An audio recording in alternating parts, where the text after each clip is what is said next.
Entonces estamos viendo cómo se clasificaba la pancreatitis según los famosos criterios de Ranson, ¿no? Estos criterios de Ranson son súper preguntados todo el tiempo y como les decía, no lo corregí, lo que tenía que corregir, me olvidé.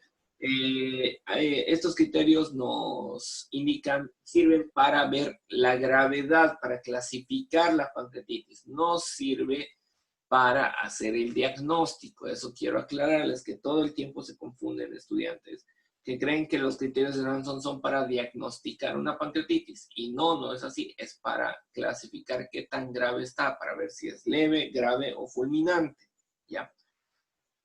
Entonces, como les decía, se toman 5 criterios al ingreso y 6 a las 48 horas de su ingreso. Y en los criterios, por lo menos en el libro, en el Michans, hay esta división de pancreatitis no biliar y pancreatitis biliar, pero generalmente la única que realmente se toma en cuenta, la que más se pregunta y la que deberíamos saber, son estos de no biliar, y aunque diga no biliar, se la aplica para las pancreatitis de causa biliar, ya por favor, por si acaso. Ahora, aquí esto lo corregiré antes de seguir avanzando porque está mal aquí la edad. Pluma, vamos a cambiar. Vamos a borrar esto, sí. Está rojo, ya ni modo. En lugar de ser 21 años, eso está mal, y son 55 años. Mayor de 50, ese pulso, pésimo, pero bueno. Es mayor de 55 años, ¿ya? Entonces, como les decía, vamos a considerar los criterios que están acá. Estos son los importantes, ¿no? Estos son los que, si entran en el examen, estos son los que les voy a preguntar, ¿ya? Entonces, estos criterios nos permiten ver qué tan grave está. Como les he dicho, cuando son hasta 2 criterios, se suele considerar una pancreatitis leve. Si son más de 2, de 3 a 7 son graves, perdón, es una pancreatitis grave. Y más de 7 es una pancreatitis fulminante, ¿no? Entonces, ¿qué tenemos que ver al inicio? La edad del paciente. Si el paciente tiene más de 55 años, es un criterio, ¿no? Los leucocitos del paciente. Si el paciente tiene más de 16,000 leucocitos, otro criterio. Tercero, la glucemia. Más de 200 miligramos por decilitro de glucemia, tercer criterio. Aquí me voy a saltar la LDH para que sea más fácil memorizar. Yo así me lo memoricé, ¿no? La edad y leucos no es muy difícil memorizar, es un punto fijo. Pero estos de aquí, como son 3 laboratorios y son parecidos sus resultados, yo prefiero memorizarlo como 200, 250 y 350. Así es fácil acordarse. Entonces, glicemia 200, TGO 250 y LDH 350. ¿Ya? Entonces, así se acuerdan que son muy parecidas, pero primero viene la glicemia, luego la TGO y luego la LDH. ¿Ya? Entonces, tenemos que pedir estos laboratorios cuando entra el paciente. La edad no es laboratorial, pero tenemos que pedir un hemograma, ver cómo está la glucemia, ver las transaminasas y también se le pide la lactato deshidrogenasa, ¿no? Entonces, pedimos, dentro de otros laboratorios también hay que pedirle urea, creatinina y todos sus otros laboratorios, pero para ver los criterios de Ranson a su ingreso, tenemos que pedir esto, ¿no? Entonces, le pedimos estos laboratorios y vamos a ver cuántos de esos puntos tiene a su ingreso el paciente. Luego, como les he dicho, esto no lo voy a tachar porque no quiero que se lo aprendan tanto esto. Luego, a las 48 horas, o sea, 2 días después de cuando ya se internó el paciente, vamos a volver a ver otros criterios si es que presenta o no. Y para eso también muchos son laboratoriales, ¿ya? Entonces, tenemos que pedirle, por ejemplo, un nuevo hemograma. ¿Para qué? Para ver si hubo un descenso del hematocrito. Si hubo un descenso del hematocrito mayor al 10%, es otro criterio de gravedad, porque quiere decir que puede ser una hemorragia que esté presentando el retroperitoneo. ¿Ya? Entonces, descenso del hematocrito mayor al 10%, un criterio. Otro criterio.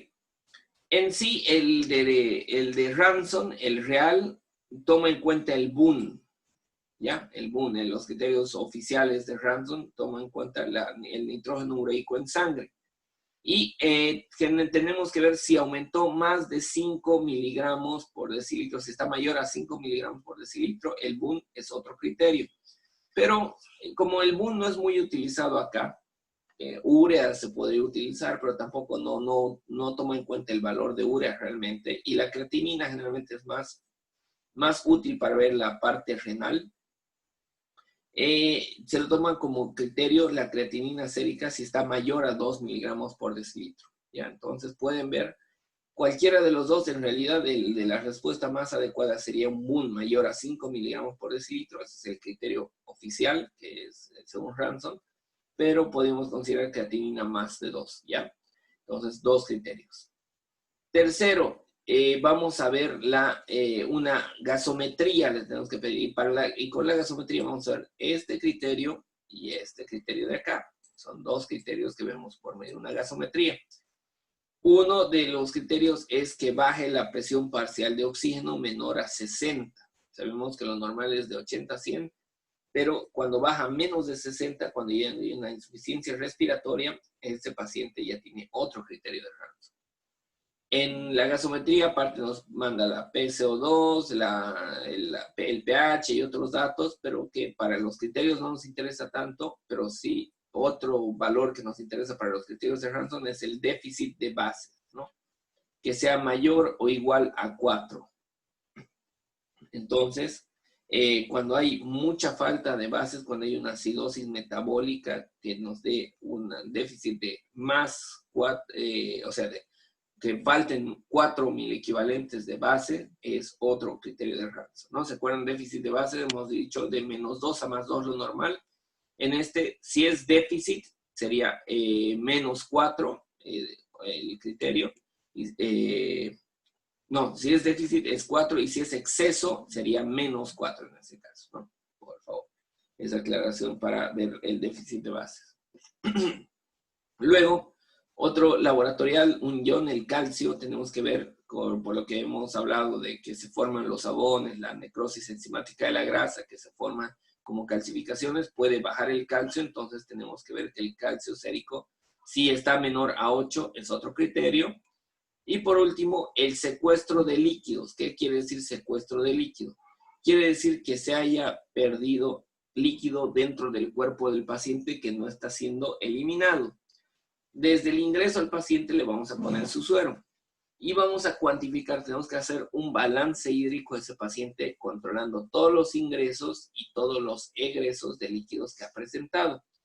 Si vemos que en esas 48 horas que está internado han ingresado 6 litros que nunca han sido eliminados, en total sumando, ¿no? Digamos, tal vez en las primeras 6 horas se acumuló 100 ml, pues, después en la segunda mitad del día se ha acumulado 1 litro y hasta el otro día se han acumulado 3 en la mañana y 4 en la tarde y ya hubo un secuestro de líquidos mayor a 6 litros porque hubo un balance hídrico positivo, o sea que entró mucho líquido en el paciente, pero no salió de 6 litros. Eso quiere decir secuestro líquido, ¿no? O sea, un balance hídrico positivo de más de 6 en esas 48 horas desde su ingreso del paciente. ¿Esto por qué se da? Porque, por dos razones, ¿no? Uno puede ser porque el daño renal, puede ser si está aumentado esto con una creatinina elevada o con un BUN elevado, lo más probable es que el paciente no esté funcionando bien sus riñones y por eso no esté eliminando suficiente cantidad de líquido. Pero más que eso es por el edema y la colección de líquido que se produce tanto dentro del páncreas como alrededor del páncreas. Dentro del páncreas se puede acumular mucho líquido por el edema y por colecciones líquidas, y alrededor también puede haber un edema peripancreático y sobre todo colecciones peripancreáticas que pueden acumular algunos litros de líquido, ¿no? Entonces, y aparte en otras partes del cuerpo el paciente puede hematizarse completamente, de derrame pleural puede presentar también. Entonces, hay varios lugares donde se va a acumular líquido y por esto es este secuestro de líquidos que nos interesa para ver, ¿no? Como les he dicho, creo que aquí en la otra decía, sí, menos de 3 criterios es leve, es una pancreatitis leve que tiene una baja mortalidad. De 3, no, aquí no es a 5, perdón, de 3 a 6 criterios, sí, mayor a 7, de 3 a 6 criterios es grave, y mayor a 7, de 7 o más criterios es fulminante, ¿no?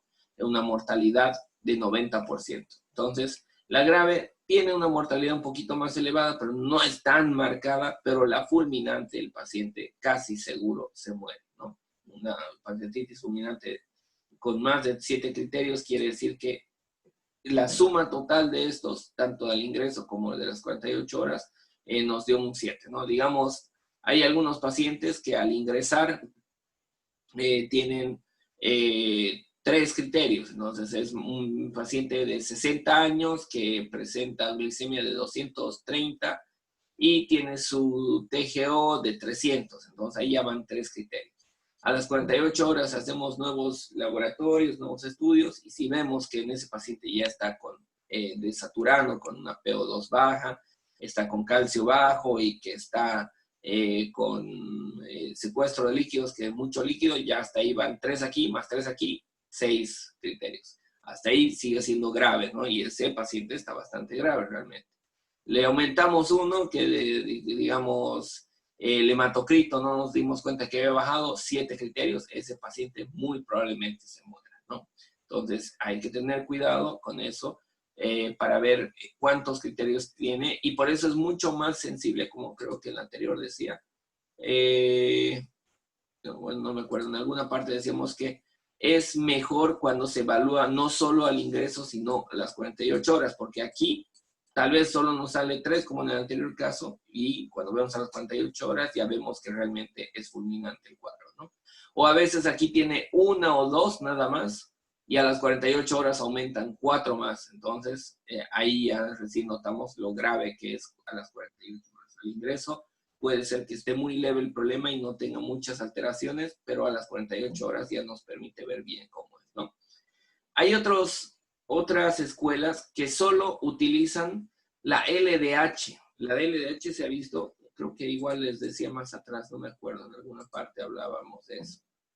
O más adelante, tal vez, no me acuerdo. Sí, pero se ha visto que la LDH por sí sola, aislada, también es un buen marcador para ver cómo está yendo este paciente, qué tan grave va a ser.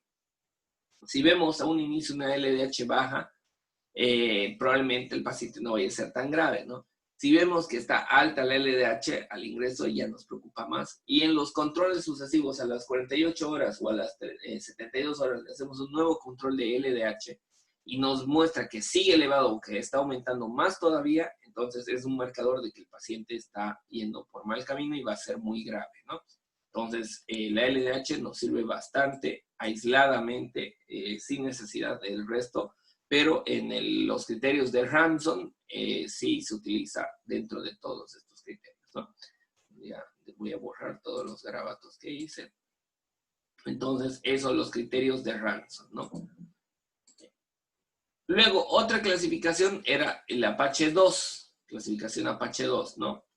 Lo bueno del Apache 2 es que tiene que la ventaja que se puede hacer en cualquier momento, en un punto fijo, no necesitamos hacer al ingreso y a las 48 horas, ¿no? Entonces, sí o sí en esos tiempos es el ransom. El Apache se puede hacer cualquier momento. Cuando llega el paciente, se olvidaron cuando llegó al día siguiente, se olvidaron a los 3 días, y pueden hacer repetitivo, ¿no? Para ver qué tantos criterios va a tener. Pero como ven, es un criterio bastante complicado, ¿no? Toma en cuenta muchos parámetros, muchas variables y les da bastantes puntajes, desde -4 a +4, ¿no? Bueno, son 4, pero de lo mayor a lo menor. Por ejemplo, temperatura da 4 puntos cuando es mayor a 41 grados, pero también da 4 puntos cuando es menor a 29 grados la temperatura. Ahora, obviamente 29 ya el paciente prácticamente tendría que estar muerto en este caso, pero bueno. Entonces, aparte, el Apache no nos sirve solo para pancreatitis. Apache es un acrónimo, es una sigla que no me acuerdo exactamente qué quiere decir, pero es para acute es pathology, si no me acuerdo. Entonces, escala para patologías agudas, algo así, es el nombre, ¿no? Entonces, sirve para cualquier enfermedad aguda para ver, mientras más puntos tiene, más grave va a ser la patología y peor pronóstico va a tener, ¿no? En general, para cualquiera que hagamos. Solo que para la pancreatitis es una para las que más se suele utilizar o más frecuentemente se la relaciona esta escala de Apache. Entonces, como ven, esta para acordarse es muy difícil y no es práctica. Entonces, no es como el Ransom, que es algo preguntable. A veces preguntan qué variables toma en cuenta, pero no nos pregunta cuáles son los resultados que esperamos ni cuánto vale cada resultado. Pero sí puede ser importante que se acuerden que toma signos vitales, por ejemplo, temperatura, presión arterial media, frecuencia cardíaca, frecuencia respiratoria. Después de los signos vitales, toma en cuenta valores laboratoriales. Por ejemplo, la diferencia de oxígeno alveolo capilar, la PO2, el pH arterial, el bicarbonato del paciente, el sodio, cuánto está de sodio, de potasio el paciente, la creatinina, cuánto está, y el hematocrito. Entonces hay algunos parámetros. Luego, laboratorialmente igual el recuento de leucocitos, en cuánta leucocitosis puede tener. Glasgow, el Glasgow del paciente toma en cuenta, y eso nos da un puntaje al final, ¿no? Sumando todo. Para esto, pero hay tablas en internet o en para celular, hay aplicaciones que uno dice quiero Apache 2, ¿no? Uno entra a la aplicación Apache 2 y va poniendo los parámetros del paciente, ¿no? Anota que, bueno, el paciente tiene temperatura de 38, presión arterial media de 110, tiene frecuencia cardíaca de 70, entonces va poniendo los puntos ahí, ¿no? Va poniendo cuántos son los parámetros del paciente y al final le pone el resultado y ya nos va a salir cuántos puntos en total tiene y cuál es el pronóstico de ese paciente directamente, ¿no? Entonces, nosotros en el hospital, con los residentes, nos gusta para la parte académica, para que veamos de forma más científica hacer el manejo de los pacientes, les decimos, ¿no? Los residentes van, entran a la página y ponen los parámetros y le anotamos cuánto salió su Apache según eso, ¿no? Y nos ayuda a ver si va a ser muy grave o no el cuadro del paciente. Luego otros criterios muy importantes, muy preguntados, y estos ya no son tanto laboratoriales y clínicos, sino son los criterios de Baltasar, que estos son criterios tomográficos. Esto ya nos permite ver cómo en una tomografía se ve el páncreas y dependiendo de eso, vamos a ver qué tan grave está el paciente. Este es otro criterio muy preguntado, ¿no? En exámenes de grado he visto que preguntan esto, por ejemplo, ¿no? Entonces, los criterios de Baltasar se clasifican de acuerdo a una letra, ¿ya? Entonces, de acuerdo a la letra, al grado,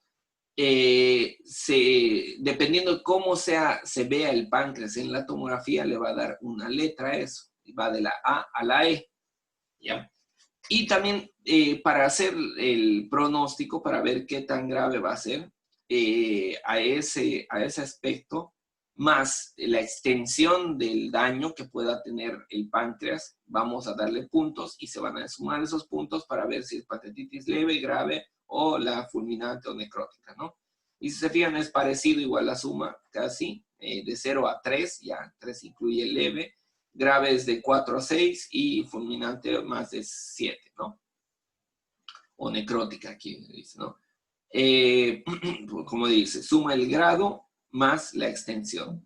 El grado, ¿cómo se clasifica? Vamos a ver. El grado A es un páncreas normal, como vemos aquí. Entonces, en la tomografía se hace la tomografía y vamos a buscar delante del riñón, detrás del colon y del estómago, el páncreas. Incluso aquí se ve clarito. Es una tomografía con contraste. Esta, si se acuerdan, les dije que yo hago con contraste, digo sin contraste al ingreso, pero a las 48 a 72 horas se le hace una tomografía con contraste para evaluar el grado de necrosis del páncreas. Entonces aquí estamos haciendo una tomografía con contraste donde está la aorta. De aquí está saliendo un vaso sanguíneo de la aorta, que una ramita está yendo por detrás del páncreas hacia este órgano. ¿Qué ramita creen que es esta? Esta arteria que está saliendo de ahí. ¿Quién me dice?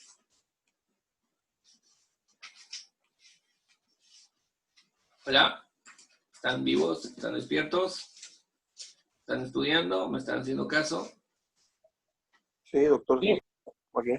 Ya, ¿quién me dice qué rama creen que es? Aunque se equivoquen, a ver quién adivina. Acuérdense, anatomía.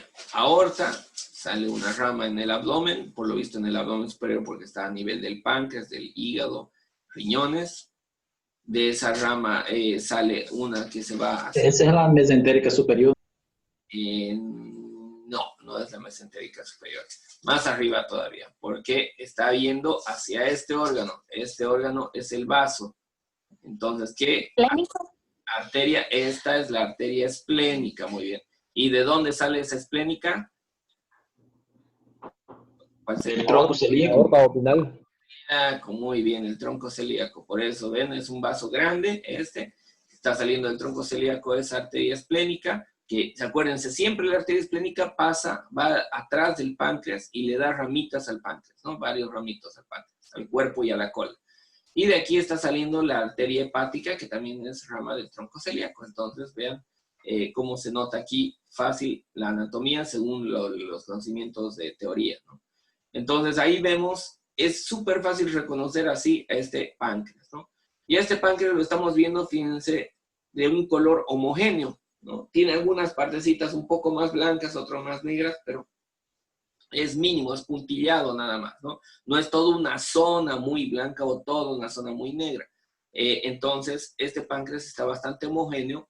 Dos, los bordes del páncreas, miren, se nota clarito el borde, no está difuso el borde. Y no vemos que haya líquido ni alrededor, porque esto negro en tomografía hemos dicho que es grasa, ¿no? El líquido se ve como en este caso, esto por ejemplo es la vesícula biliar, entonces está llena de líquido, de bilis. Entonces no vemos una imagen parecida a esta aquí dentro del páncreas o alrededor del páncreas. Entonces, en este caso, este páncreas está completamente normal, es un Baltasar A. Puede ser de que el paciente tenga clínica de pancreatitis, tenga laboratorios de pancreatitis, pero imagenológicamente no aparenta ser una pancreatitis, por eso decimos una pancreatitis, pero con un Baltasar A, ¿no? Entonces, lo más probable es que sea un cuadro muy leve, sin mucho riesgo y que se vaya a curar bastante fácil, ¿no? Entonces, como dice, hay una impregnación homogénea del contraste en todo el páncreas acá. A todo el páncreas le está llegando contraste de la misma forma, ¿no? Entonces, eso es importante. Vámonos al Baltasar B. Noten una clara diferencia con el anterior, ¿no? Está súper marcada la diferencia en esto. Aunque no hayan las flechas, yo creo que podían ver cómo se engrosó el páncreas, este páncreas todo delgadito y bien delimitado, comparado con este páncreas que está mucho más aumentado de tamaño y sus bordes ya no son tan claritos, ¿no? Medio que por aquí parece que viene el páncreas, pero también se ve por acá otro borde, que no se sabe si este es el edema peripancreático del mismo páncreas. El contraste, y hay zonas que no está tan homogéneamente distribuido. Aquí la cola se la ve más sana, más normal, pero la cabeza del páncreas se la ve bastante dematizada, ¿no? Y el cuerpo en parte también.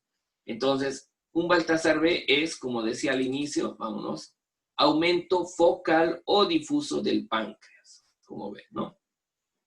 Y algo que habría que aumentar aquí, esta descripción de esta tablita, son bordes irregulares también, ¿ya? Bordes irregulares.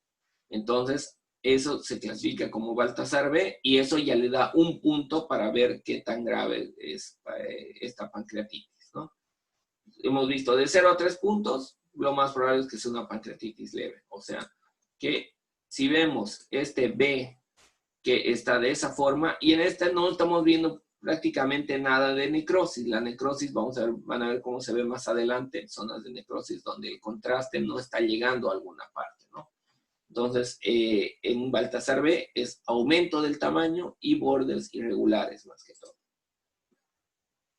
C, este es un Baltasar C, igual, noten la diferencia en comparación al primero, ¿no? Aquí está infinito, delgadito, aquí aumentó mucho el tamaño, pero la diferencia con este que está peor es la flecha de acá.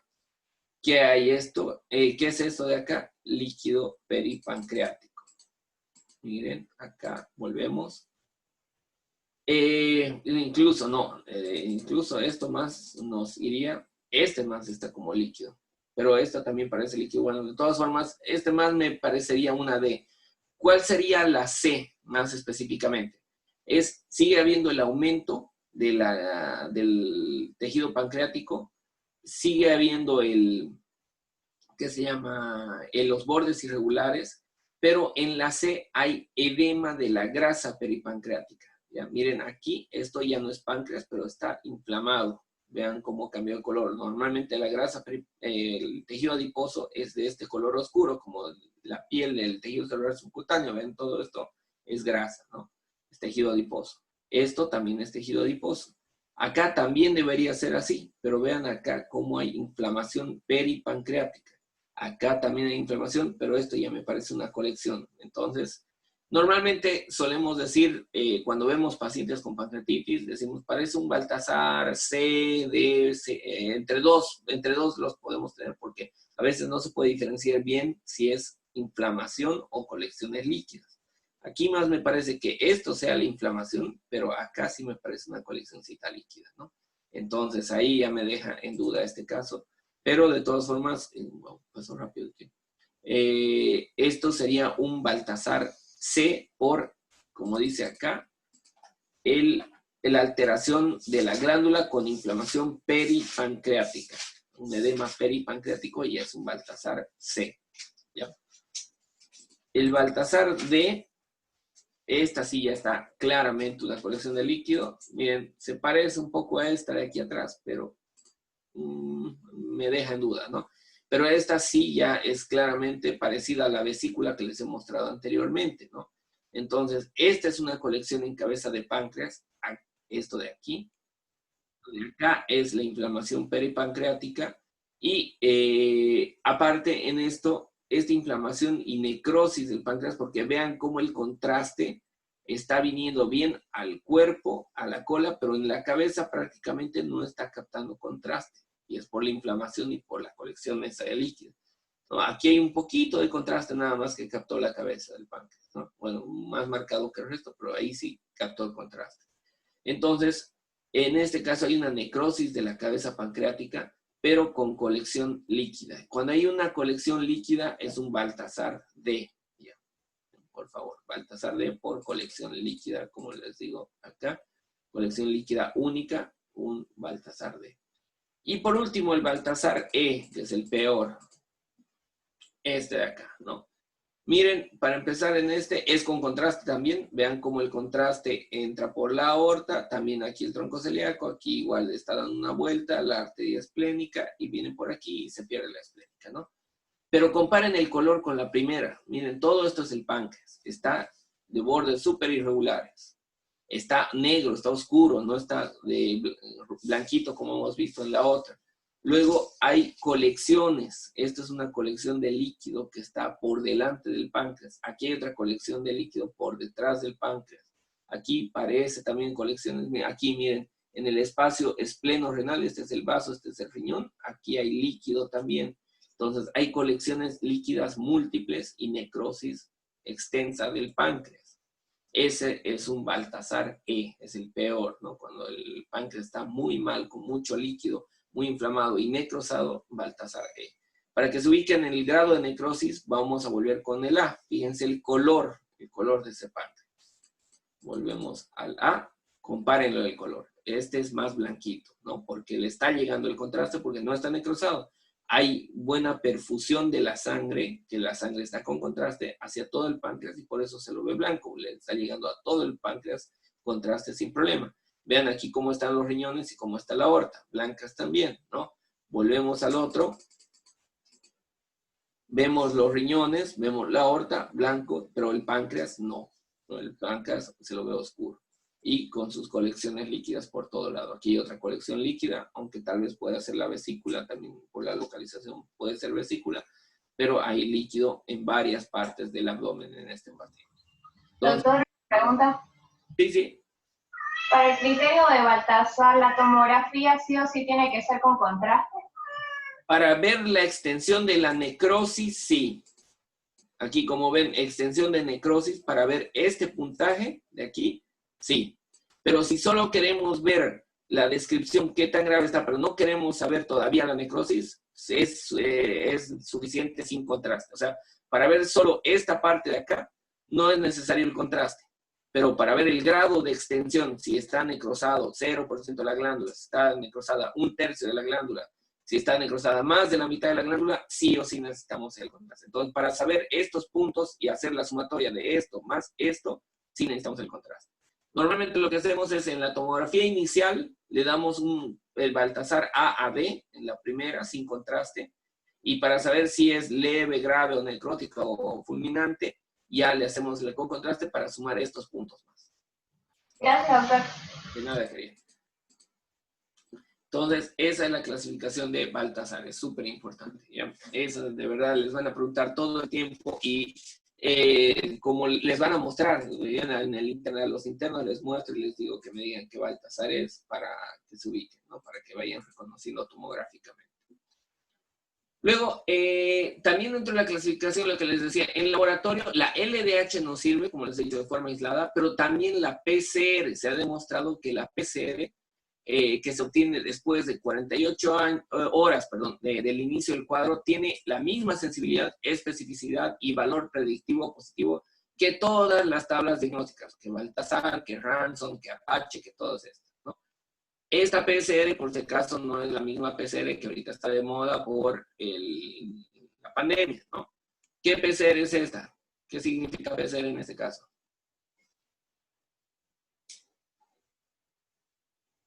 Hola.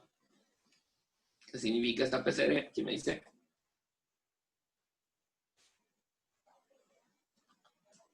¿Nadie? ¿Nadie se ubica? ¿Cuál es la PCR que están haciendo ahorita para ver el coronavirus? ¿Quién me dice? ¿Qué prueba de PCR? ¿Qué significa la PCR en ese caso? Es polimerasa C reactiva, ¿no? La estás mezclando las dos, querido. En el caso del coronavirus es reacción... No, en el caso de coronavirus, el polimerasa C reactiva. Y esa es la proteína C reactiva, ¿no? Que va a clasificar los grados de inflamación, ¿no? Es que en el coronavirus no es polimerasa C reactiva, es reacción de cadena de polimerasa. Eso quiere decir. Es reacción en cadena de polimerasa. Y en Eso, este verdad, caso, verdad. Yo mezclé las dos. Exactamente. Y en este caso es proteína C reactiva, exactamente. En el caso de la pancreatitis es un marcador de inflamación que es la proteína C reactiva. Y en el coronavirus es reacción en cadena de polimerasa. Pero ambas se las conoce como PCR, por si acaso, ¿no? Y es en inglés PCR la reacción en cadena de polimerasa, por eso es al revés, ¿no? Entonces, se ha demostrado en la pancreatitis que la proteína C reactiva nos sirve igual para ver el pronóstico y es muy sensible y específico para eso, ¿no? Entonces, si vemos que le hacemos a las 48 horas una PCR y está muy elevada, mientras más elevada esté, más grave esa pancreatitis, ¿no? Al igual que la LDH que nos ayuda para eso. También se puede hacer otras escalas. Hay la escala, el Glasgow es famosísimo el Glasgow, pero el Glasgow para ver el estado de alerta, ¿no? El Glasgow 15/15 que dice para ver si está apertura ocular, respuesta cerebral y motora. Este es otro Glasgow, este es el Glasgow pancreático. Entonces, este Glasgow toma criterios muy parecidos a los criterios de Ransom, ¿no? También toma en cuenta TGO, glucemia, leucocitos, varios parámetros que nos permiten clasificar esa pancreatitis igual para ver qué tan grave es, ¿no? Entonces no se confundan el Glasgow pancreático, que aquí no nos interesa el Glasgow pancreático, nada de la apertura ocular, movimientos, ni nada de esas cosas, sino otros parámetros, por si alguna vez lo ven, ¿no? Yo prácticamente desde que soy estudiante nunca más ni escuché del Glasgow pancreático, pero es bueno que sepan que existe, ¿no? Luego el SOFA es para ver grados del paciente cuando está ahí en shock, en sepsis. El SOFA nos permite ver qué tan grave está. Es una clasificación que en terapia intensiva se suele utilizar. Y el MODS es otro tipo igual de escala que se puede hacer para ver la gravedad, ¿no? Pero ya son menos específicos y menos utilizados en páncreas. A menos que sea en terapia, ahí se puede utilizar el SOFA. Hay el Quick SOFA también, que es para más rápido. Y el MODS, que también es otro que en terapia se puede utilizar.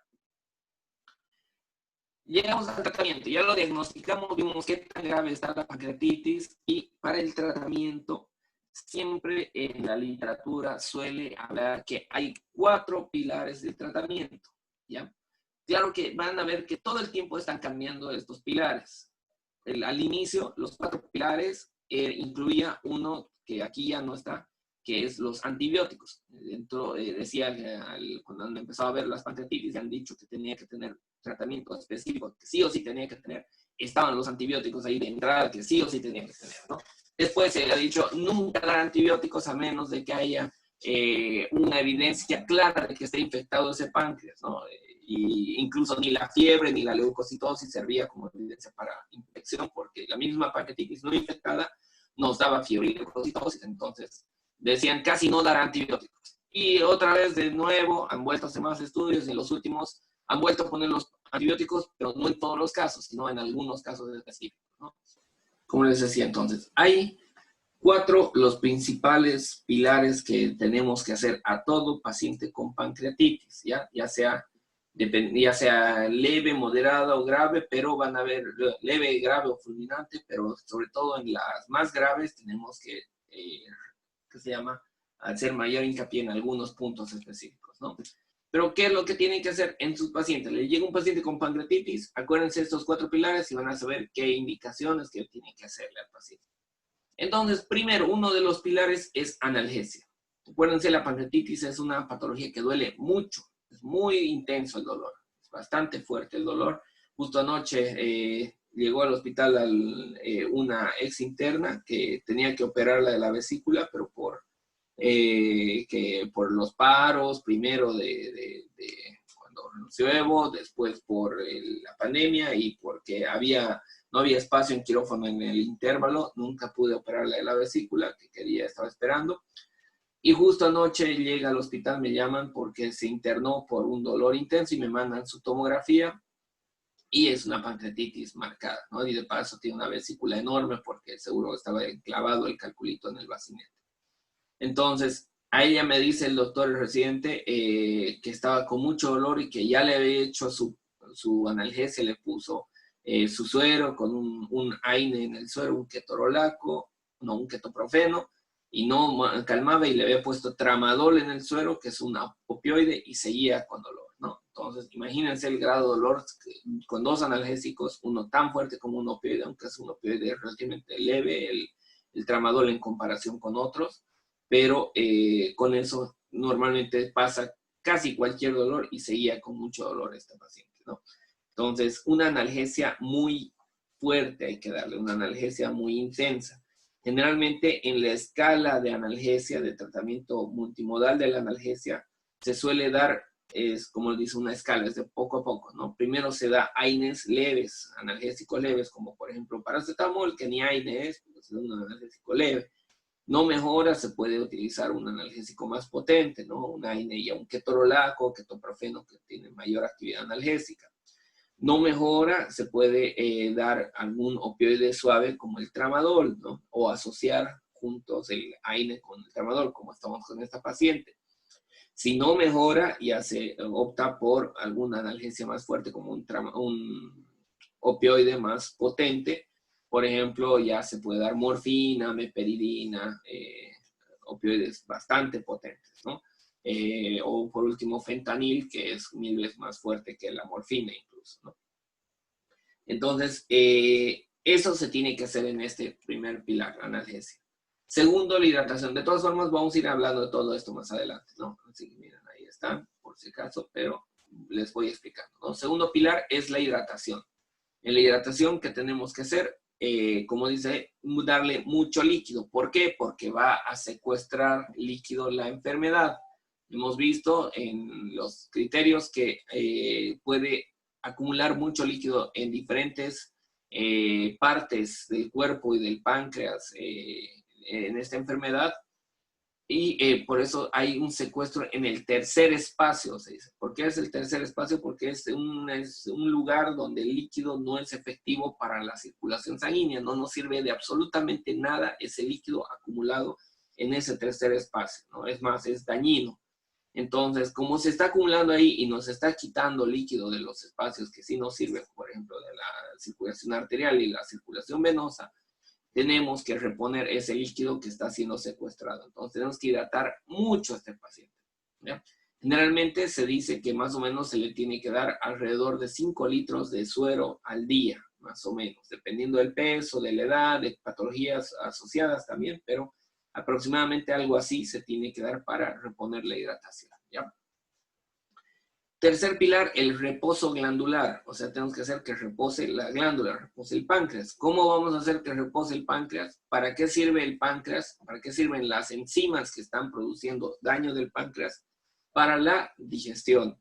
Entonces, ¿cómo vamos a hacer que repose ese páncreas? Haciendo que no digiera. ¿Y cómo vamos a hacer eso? Dándole, o sea, no dándole nada de alimento por la boca. Tenemos que hacer que no reciba alimento por la boca para que no tenga alimento que digerir y así el páncreas pueda descansar, ¿no? Entonces, el reposo glandular, que igual esto ha ido cambiando con el paso del tiempo, ¿no? Antes decía reposo glandular de 1 semana, después de 6 días, de 5 días, ha ido bajando, hasta que ahora se dice que mientras menor sea el tiempo de reposo, sí tiene que haber reposo, pero mientras menos tiempo sea, mejor todavía, ¿no? Entonces, muchas veces se lo deja solo un día, cuando son las pancreatitis leves, se ve que el paciente vuelve a tener ríos hidroaéreos, que para el dolor, desaparece el dolor y está yendo bien. Al día siguiente se le puede dar a veces, en ocasiones, y alimentación, ¿no? Entonces, pero sí hay que hacer reposar por lo menos un día, a ese mínimo un día, para que no duela, ¿no? Entonces, hay que anotar, la indicación en ese caso, en la historia clínica, es NPO. ¿Saben qué significa NPO? Nada por vía oral. Exactamente, muy bien. Entonces, hay que hacer eso, hay que hacer ese reposo glandular para que el paciente quede tranquilo, ¿no? De su NPO. Y por último, el cuarto, que eran los antibióticos, como les he dicho, han cambiado a medidas de sostén. ¿Qué quiere decir medidas de sostén? Quiere decir colocarle sondas donde haya que colocarle, por ejemplo, sonda nasogástrica si está con muchos vómitos para calmar los vómitos, o darle antieméticos también entre medidas de sostén. 2, darle protectores gástricos, su omeprazol, ponerle sonda Foley para cuantificar cuánto está orinando, para que no esté parándose aparte el paciente. Colocación de una vía central, una vía venosa central en los casos que sea necesario. Entonces, todas estas medidas de apoyo para controlar al paciente se consideran medidas de sostén, ¿no? Doutor, fiquei com uma dúvida em hidratação. Quando você abre o terceiro espaço, é para hidratar ou não hidratar? Não entendi bem. No te entendí, Cleidiane. Hay que hidratar o sea, ¿cuál era tu duda? No te entendí muy bien. Na parte da hidratação, não é? Ajá. É para quando você abre o terceiro espaço, não é? Que vai ter uma fuga no terceiro espaço? Exacto. Não entendi bem. Sí. El tercer espacio se llama cuando hay fuga de líquido del espacio intravascular hacia la parte intersticial donde ya no tiene una utilidad porque se va a acumular este líquido y va a ocasionar edema o colecciones líquidas, ¿no? Entonces, va a haber un aumento de líquidos, del líquido extravascular en tercer espacio. Y en ese tercer espacio no nos va a servir de absolutamente nada. Y como va a salir hacia ese tercer espacio líquido, ¿de dónde sale? Del espacio intravascular. Entonces, el intravascular va a disminuir. Entonces, se va a deshidratar el paciente. Por más que tenga más líquido en el cuerpo del paciente va a estar deshidratado porque ese líquido no está circulando, no hay una circulación de ese líquido efectiva. Entonces, por eso es que tenemos que hidratarlo al paciente, por más que esté con mucho líquido, tenemos que hidratarlo más para que ese líquido sí esté dentro del espacio intravascular para que sea su circulación efectiva, ¿no? Ese líquido en el tercer espacio que se llama no es efectivo y no nos ayuda en nada, entonces no tenemos que considerarlo como hidratado al paciente si tiene líquido en ese tercer espacio. ¿Esa era tu duda, querida? Sí, gracias. De nada, querida. Muy bien, entonces, ahora sí, vamos uno por uno, ¿no? La analgesia, como les decía, hay que ver la escala de analgesia que les he dicho, ¿no? Que van subiendo como en una escalera, en unas graditas, uno por uno, ¿no? Entonces se puede intentar con analgésicos leves, pero en la pancreatitis, analgésicos leves prácticamente no están indicados. En alguna patología más suave se puede dar analgésicos leves, ¿no? Lo que generalmente se inicia en una pancreatitis son AINES fuertes, ¿no? Hay antiinflamatorios no esteroideos de acción analgésica fuerte, por ejemplo, el ketorolaco. El ketorolaco es uno de los AINES más potentes en acción analgésica, porque ganar que los AINES tienen acción analgésica, acción antiinflamatoria y acción antipirética, dependiendo, ¿no? Algunos tienen más analgesia, otros tienen más efecto antiinflamatorio, otros tienen más efecto antipirético. Por ejemplo, el ibuprofeno es muy buen antipirético, pero su efecto analgésico no es tan fuerte y antiinflamatorio es moderado, ¿no? El ketorolaco es analgésico muy bueno, mucha acción analgésica, pero casi no tiene acción, no tiene nada antipirético, y acción antiinflamatoria es igual limitada, ¿no? Entonces aquí lo que más queremos limitar es el dolor del paciente y le podemos dar ketorolaco de 60 miligramos cada 12 horas. Esta es la dosis máxima diaria, 120 miligramos al día es lo máximo que podemos dar ketorolaco. Una aclaración, porque muchos colegas internos, recientes, todo el mundo, a veces da 60 cada 8 horas. Le calma el dolor, pero es muy potente, muy fuerte y va a ocasionar efectos dañinos, sobre todo daño del estómago, puede producir gastritis, ulceraciones, mucho daño estomacal, es muy gastrolesivo el ketorolaco. Incluso se sugiere, aunque sean dosis terapéuticas como esta, se sugiere no dar más de 5 días ketorolaco, ¿no? Por ejemplo. Entonces, se puede dar el famoso ketorolaco cada 12 horas, 60 miligramos, o también viene de 30 y ahí podemos darle cada 8 o cada 6 horas, ¿no? No es suficiente a opioides débiles, intentamos, ¿no? Ahí, como les decía, el tramadol. El tramadol se le puede dar en horario cada 8 a 12 horas, o lo que normalmente nosotros hacemos es le ponemos 2 sueros al mismo tiempo. Un suero con algo que lo va a hidratar, ya sea una solución fisiológica, Ringer lactato, lo que sea. Y otro suero con analgésicos. Una solución fisiológica con tramadol, ahí diluido en el suero, y también a veces otro AINE, como el ketoprofeno, también diluido en ese suero. Cosa que va entrando ese suero, y en cada goteo, en cada gota que entra en el cuerpo, está entrando analgésico continuo. Esa es una analgésica